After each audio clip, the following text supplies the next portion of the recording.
All right, welcome back to another episode of the Power 5 Blitz podcast. It's been a couple weeks since we uploaded a video, but week 5 just finished, moving into week 6 here in a minute. Starting off, Cappy, what are your thoughts on Georgia? They had another mediocre game, in my opinion. Yeah, Georgia, they're getting a serious benefit of the doubt treatment right now. Not saying Georgia's bad, because they're not, but I think it's pretty safe to say at this point they're not the Georgia of the last 2 years.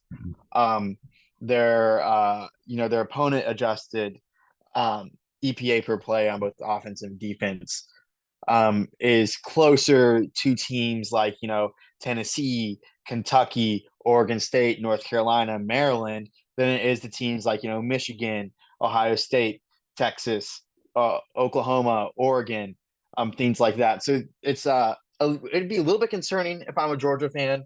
Um, Not saying that Georgia's going to be really, really bad, but I think Georgia is more human than they were in years past. Yep. And so I do think there's a good chance they will probably make it out of the SEC East. I wouldn't be shocked if they tripped up somewhere because they're just not playing at the level they were the prior 2 years. And so I think that's something that's important to monitor because I think they're showing a little bit of cracks, and it's kind of you're starting to see those cracks. And at this time last year, and this time 2 years ago, they were clearly by far the best team in the country. It's not the case this year. So I would say that they deserve to be number one because of what they've done, but I don't think it's the same Georgia team of years prior. No. And my biggest concern with them is something I mentioned with you last time me and you talked. It's their inability to get going on offense early. Mm-hmm. It's yet another game where they didn't score in the first quarter at all.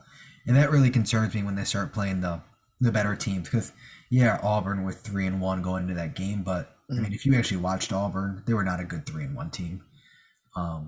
So that's the one thing that concerns me. And kind of like you mentioned, they're ranking at number one. They did lose 20 first place votes this week. And that kind of brings me to my next question. Do you agree with them still being the number one team in the country? And if not, who do you have at number one? By premise, I would say yes. They've lost one game Mhm. the last going on 3 years now. Um, so I do think it's kind of one of those things where they do get the benefit of the doubt that they can stay number one until they lose. But do I think that they're the best team in the country this year? That's a definitive no. So if you want to treat the poll as what are the best teams right now, they shouldn't be number one. But if you want to treat the poll as kind of like what have you done recently and a kind of a reflection of, you know, the culmination of last season, which is pretty much what a preseason poll is. It takes large part what you did a year ago and what people think you're going to do this year. Um, I think they still deserve to be number one. Um, but if you're asking me who the best team in college football right now, I'm not telling you Georgia. I can tell Yeah. you that for sure. Yeah, no, I agree. And I'm a big believer in you only use last year's results or how you think they'll be this upcoming year for the first two, Mm-hmm. 3 weeks of ranking teams. And I've always thought it was kind of Mm-hmm. stupid to have rankings the first few weeks, but I get why they do it. But if you ask me, I think the number one team, the top two teams really are Michigan and Texas. And you can make a case for either one being number one. I think Texas, in my opinion, has the best resume and is the most complete team. But I think Michigan has shown, if you're just watching the games, that they've been the most dominant in every team, in every game.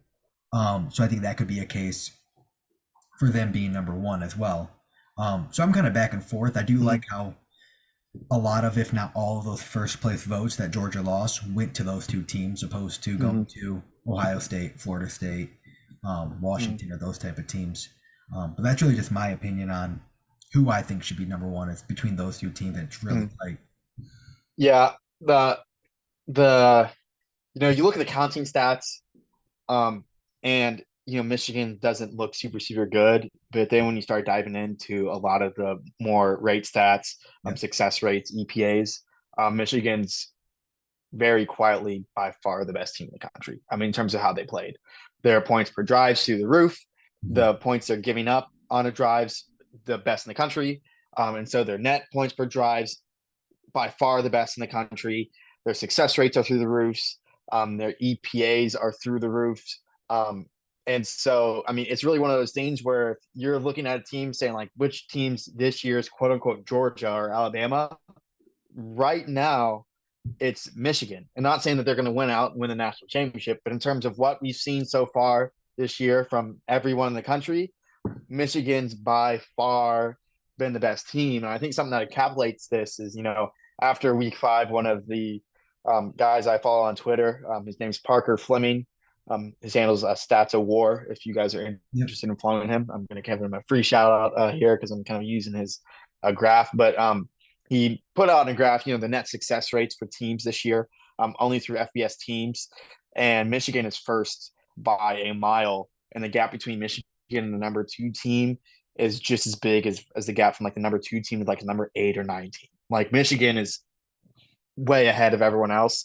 And so if you had to ask me, I would say Michigan. But again, it's week 5. So a lot of things can happen, between now and, November, which is when really games start to matter. Yep. No, and I totally agree. Michigan has shown that they are the most dominant team so far. Like I said, to me, the only reason Texas is right there with them is really they have that win at Bama, and they've dominated all their other games. But yeah, like you said, dig into the stats. It does show that Michigan is the better overall team so far this season, outside of strength of schedule, really. But moving on to kind of the next topic, I've heard a lot of people talk about this, and this is related to the rankings as well.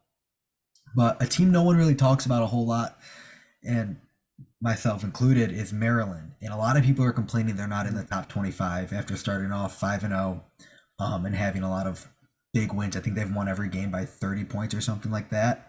I just want to hear your quick thoughts on them and if you agree with them, if they should be ranked or not. Yeah. Maryland's not a bad team. They played good football. And it's kind of one of those things where I think they should be ranked at this point, especially because I think a 2-loss LSU team still in the poll, which is asinine. I mean, if you lose 2 games this early in the season, you should not be ranked. I don't care who you are.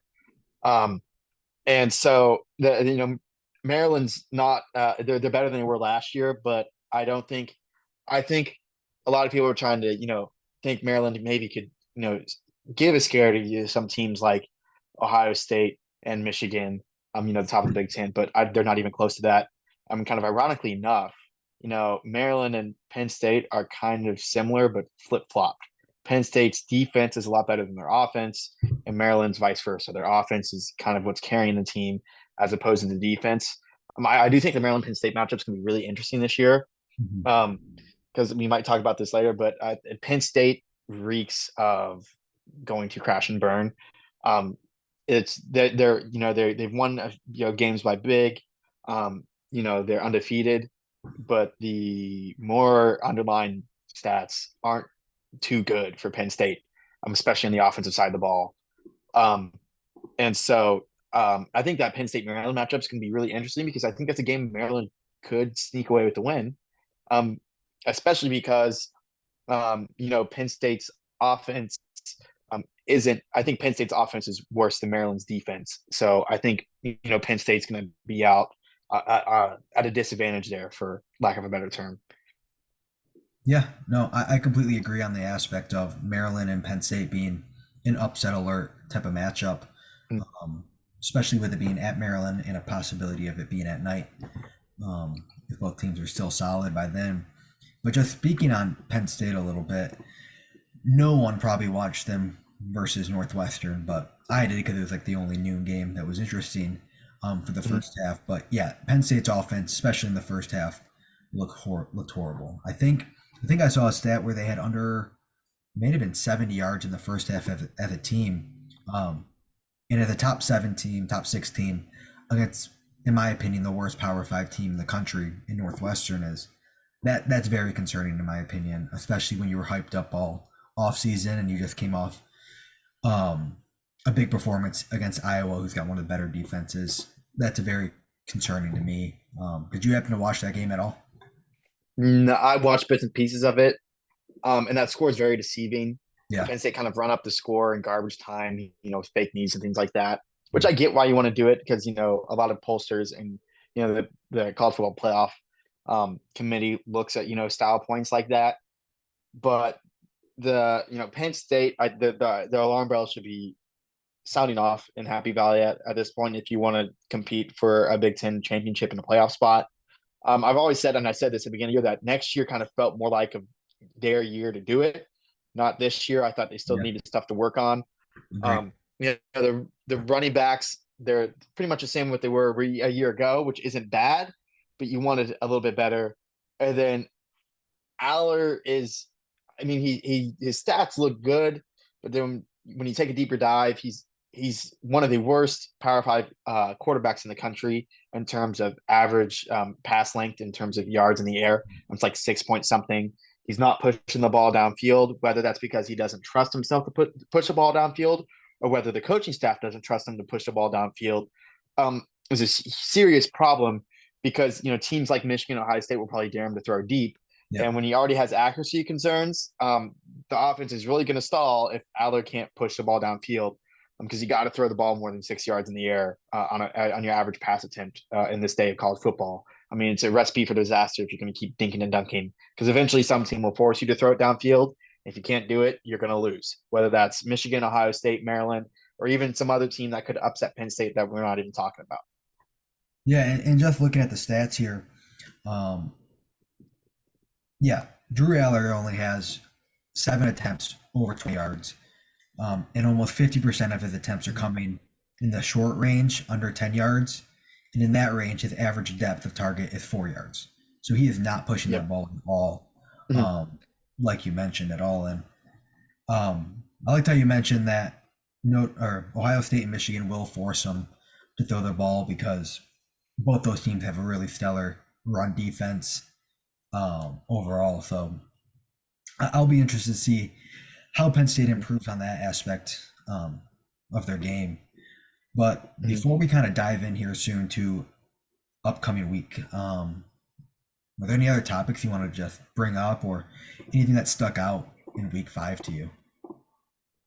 No, I think for the first time in a while, in terms of the national stage, is very wide open.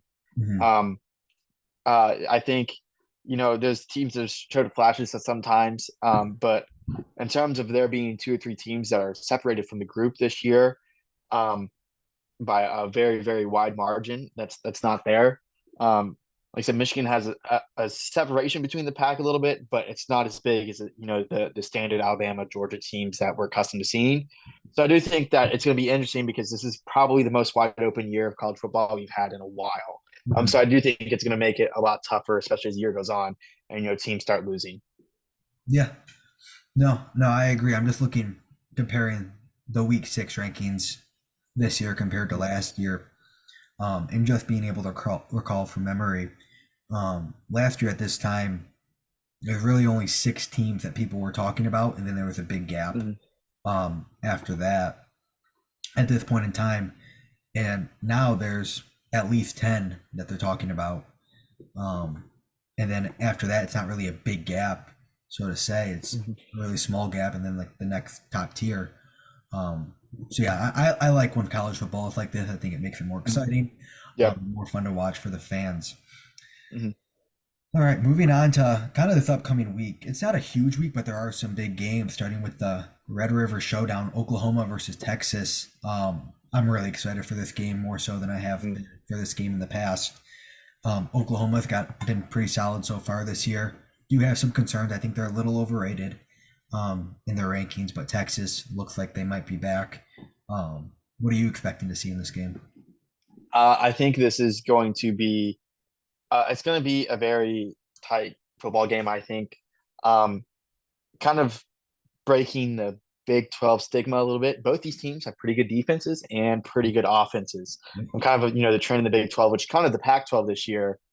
You look at the Pac 12, they have a bunch of teams with really good offenses, and the defenses are a little bit shaky, which is usually what you associate with the Big 12. But I think it's going to be nice kind of change the scenery to see Texas and Oklahoma kind of play, football game where both teams aren't so one dimensional.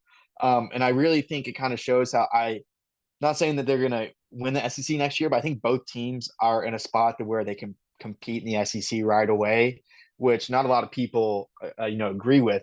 But I do think that Oklahoma and Texas, as you saw this year with Alabama, I think those teams will give, the SEC powerhouses a run for their money last year or next year. But I do think it's going to be a close game. I honestly think Oklahoma actually wins. They're both teams are pretty good. I like Oklahoma a little bit better, but they're really even teams, which is kind of nice to see because that's been one of the most lopsided rivalries here in the past few years. Whether when it's Texas winning or Oklahoma, usually one of them wins big, and I don't think that's going to be the case this year. Yeah, wow, Oklahoma winning. It's kind of a shock to me that you have that, but I like it. The only reason I think Texas is winning this game is because I just saw Oklahoma a couple weeks ago in Cincinnati live, and that's a little bit why I think they're a little bit overrated. That offense to me, that game just looks stagnant. Looks like they couldn't do much. Second half, Cincinnati was able to move the ball on them a little bit compared to the first half, especially. But that's a little reason why I'm leaning Texas. It's just because the one time I saw Oklahoma live, they didn't look good at all. And I know that's not, a great opinion to have, but I also haven't watched too much Oklahoma football this year. So it's kind of the only one I have for that reason. Yeah, I've watched them a few times here there, but I try to avoid the transitive property. I just don't think you can translate what happens week to week. Yeah. Because every team plays different each week. I mean, you see it all the time, and some team has a close game with someone who they shouldn't have, and then the next week they'll go out there and blow the water out of a much better team. So yeah, they're really even, and I like Texas had a good win against Alabama, but when you rewatch that game a little bit, you kind of see signs. Texas, if like you always say, if your mom had balls, she'd be your dad. But if Alabama had a passing offense, Texas probably falls behind early instead of hangs in there, and then instead of Texas pulling away in the second half, they're sort of playing catch up.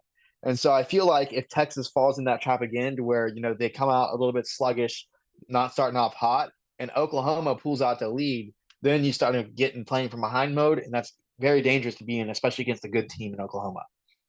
Yeah. Yeah, I like that opinion. I'm not upset about it or anything. I agree with that on that aspect. Staying in the noon slot, we talked a little bit about Maryland already and their matchup with Ohio State. Do you think this is a little bit of an upset alert here with the game being at noon?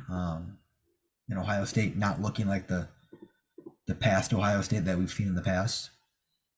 I don't see it being an upset alert. But I do think it could be close. Okay. Notre Dame thoroughly outplayed Ohio State and pretty much gifted them the game at the end.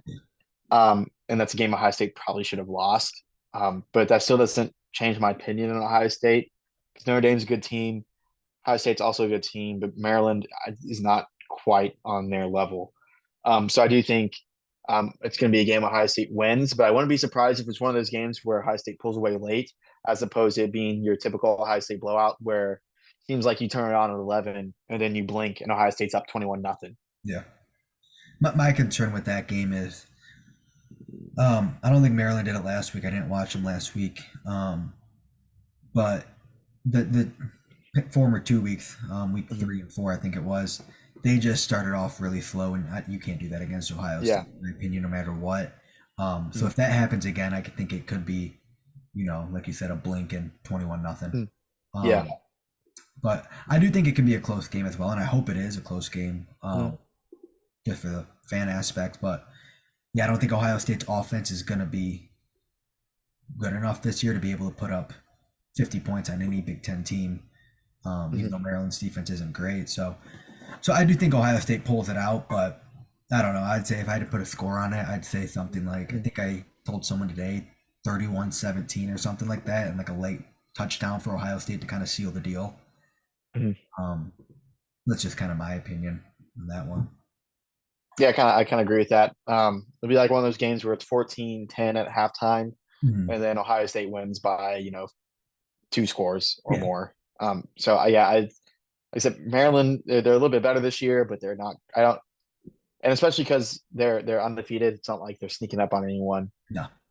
So I do think Ohio State probably pulls away towards the end. Yeah. Next game. Alabama, Texas A&M. I know a couple weeks ago or a few weeks ago we talked about Alabama just not being the Alabama of the Mhm. past. I still don't think that, but they did look pretty solid last week against Mississippi State.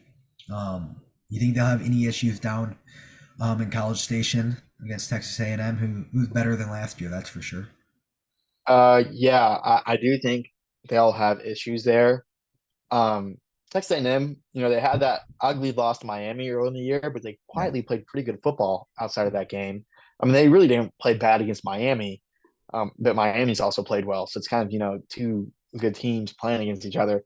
Um, and so I do think um, Texas A&M could give Alabama some fits and even win the game, especially because you've seen two games this year where Alabama has nothing in the passing game, and you could get away with that, against UAB. You're not going to get away with that, against Texas A&M, and they didn't get away with it against Texas. Um, so it's really one of those things where um, they have to be able to pass the football, and if they can't pass the football, they're going to be in trouble because Texas A&M is good enough to if they get a one-dimensional Alabama, they'll win the football game. Yeah. Yeah, no, I try to follow as much college football as possible and as many teams as possible, especially the big name ones. But Texas A&M is one that I kind of just usually ignore. Mm-hmm. 'Cause they're always disappointing. But yeah, like you said, they've quietly played good football this year. Had a really good game last week against Arkansas. So I was kind of surprised to see the spread at Alabama -1, kind of a pick 'em game. But I thought it'd Mm-hmm. be A&M maybe -3 or 4. Um, Mm-hmm. but I like A&M in this game to win straight up. Mm-hmm. Yeah, the one of the things I find interesting is like um, like I mentioned him earlier, Parker Fleming. Yeah. He does models, kind of Mhm. predicting scores of games, and for the first time in a long time, Alabama is not predicted to beat Texas A&M in his model. Granted, every model has its flaws, but Mhm. I think this is kind of one of those things where people don't realize how good Texas A&M has played and how far Alabama has fallen in compared to the pack. I Yeah. don't think either of those teams are bad, but they're a lot closer than you would usually assume they are. And Yeah. I think that's going to make an interesting football game. Yeah. It kind of brings me to my next point. There Mm-hmm. is I don't know how Texas A&M isn't ranked Mm-hmm. at all. I don't know what they are in the received votes category, but just to kind of see that they have been playing really good football. Yeah, I mean they're 28th, I guess you could say ranked, but yeah, they're not even in the top 25, and I'd probably rank them above. I don't know. I mean, I know they lost to Miami, but right now I would rank them probably right where around where Miami is, around 17 to 20 range. Mm-hmm. Um, so yeah, I just think they're going to win straight up. That's just my thoughts on that Mm-hmm. game. Yep. Um, I lost all my scores. Um, Kind of like moving on to the next game. You mentioned LSU; they shouldn't be ranked at 2 losses, and they had a game in Missouri this weekend. And I'm not wanting to talk about really LSU in this game. I kind of want to talk about Missouri and if they can improve to 6-0. I can't tell you the last time I've seen a good Missouri team. That's for sure. Yeah. Missouri, they're very similar to Ole Miss in my opinion, in that they got pretty serviceable offenses, but the defenses aren't quite there. Hmm. Um, and then LSU is like the extreme. LSU's offense is really, really, really good. But at the same time, their defense is really, really, really, really bad, which is kind of weird for a Brian Kelly coach team. Usually it's kind of the reverse. The defense is usually strong, but the offense might not be there. Um, but it is going to be interesting because this has the makings of a shootout. It's probably going to be one of those games where you look at the score and it's going to be, 45-40 in the fourth quarter. Just because I don't think either of these teams are really going to stop each other much. Yeah. Um, and so it's one of those things where in a shootout, you kind of lean towards a team with a better offense, which is LSU. Um, But if Missouri can get a few stops, I mean, they'll be in the game. But that's the question is, will they be able to get a few stops?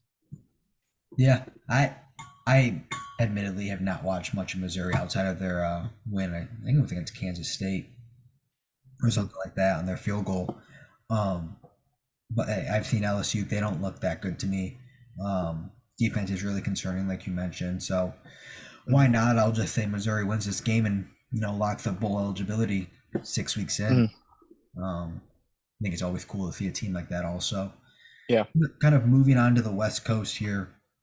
Um, it's kind of the biggest game on the West Coast. Not many great ones, but Washington State, who've been off to a solid start, playing at UCLA. What are your quick thoughts on this game? I think it's going to be an interesting game. I like the quarterback matchup because you have a pretty good Washington State's. I forget his name off the top of my head.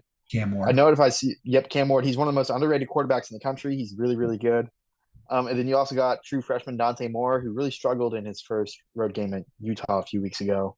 Um, which Utah's not super good, so that's a little bit. It's a freshman, so it's kind of what you expect.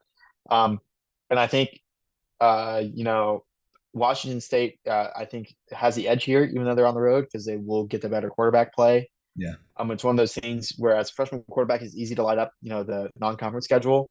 But once the conference schedule gets going, especially if teams can get a book on you, it makes your life a living hell in that conference late.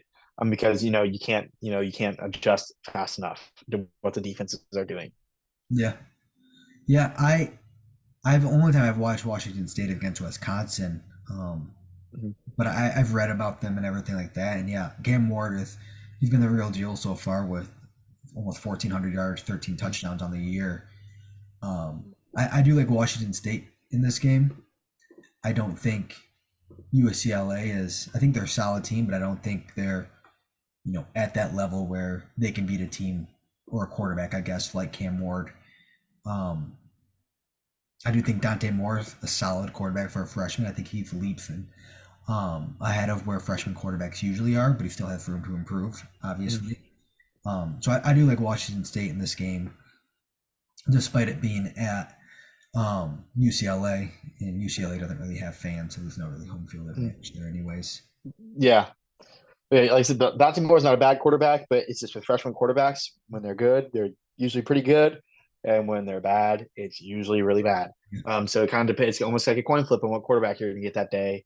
And Mm. if the really bad version of Dante Moore trots out in the field, then UCLA is playing behind the eight ball from where to go. Yeah, no, I completely agree. All right, before we wrap up here, we only got a few minutes left. Was there any other games you were, wanting or to talk about or really excited about? I know being a Michigan fan, probably excited to watch them at Minnesota Saturday night, but I think Michigan should be able to roll them pretty easily. Mhm. Yeah, I think Minnesota or Michigan will take care of Minnesota. I'm really interested for the Georgia Kentucky game. I think that's this weekend. Yep, that is. Yep. Um, because Georgia again um, has I mentioned it in the open. They've fallen back down to earth a little bit, and so in terms of potential upset, Kentucky could be primed to upset Georgia because they're probably going to be the best team Georgia faces until postseason play. Um, Granted, Tennessee's right there. Georgia has to play Tennessee later, but in terms of Georgia's schedule. Really, this is one of the big humps on there. So if they can get over that, they'll be well on their way, in theory, to roll into undefeated season. But it'll be interesting to see how that game plays out, especially because Georgia's notorious for starting slow this year. They've been Yep. really bad in the first quarter. So if you lay a dud in the first quarter when Kentucky gets it going pretty quickly, it's one thing to be behind, 10-14 against Auburn and South Carolina. It's another to be behind two scores against a pretty legit team in Kentucky. Yeah. My only thing with this game is, it might be me thinking this because of the Georgia teams of the past, but Mm. I just have a hard time thinking Kirby Smart is going to let his team, after what should have been an upset last week to Auburn, come out Mm. slow um, again against a ranked team at home at night. But hey, maybe I'm wrong. I'd like to be wrong because Mm. I like upsets in college football. Mm. And I also don't think I'm not a big fan of Leary, the quarterback for Kentucky. Mhm. I do like, what is it, Ray J Dennis or something like that, the running back for Kentucky. I do think he's one of the top end running backs in college football. It's just if he can be able to run on that Georgia defense. Mhm.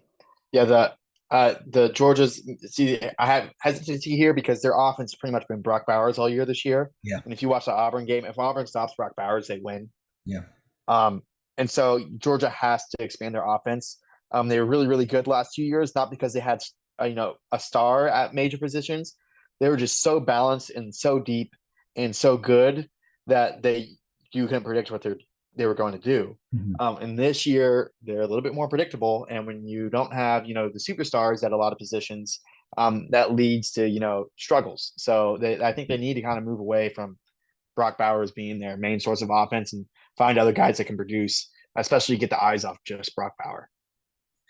You may have just convinced me to maybe look at the upset there and go with the upset pick, but yeah, we only have a couple of seconds left, Yep. but yeah, it's not a huge weekend of college football this weekend.